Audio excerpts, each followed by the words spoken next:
Hey everyone. So recently we have released a new functionality where you can go ahead and recover your deleted bill of material. So earlier you used to face an issue that someone went ahead and edited or deleted the bill of material. Now you are unable to find the same. How you can go ahead and make the production or how you can refer that. So now we have brought the functionality where you can go ahead and recover them. How? So first of all, you need to go to all modules, then go to production.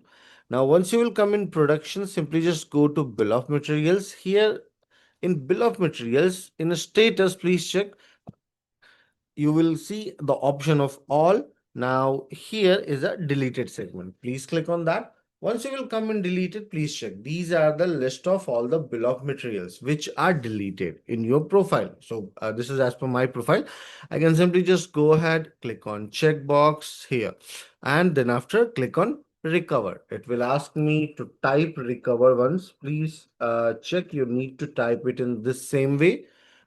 Click on yes recover and two bill of materials will be recovered and will be again active.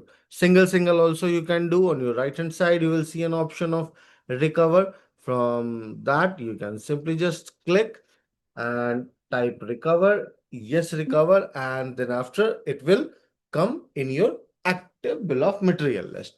I hope this particular video will be helpful to you in order to manage your bill of material. Have a good day ahead.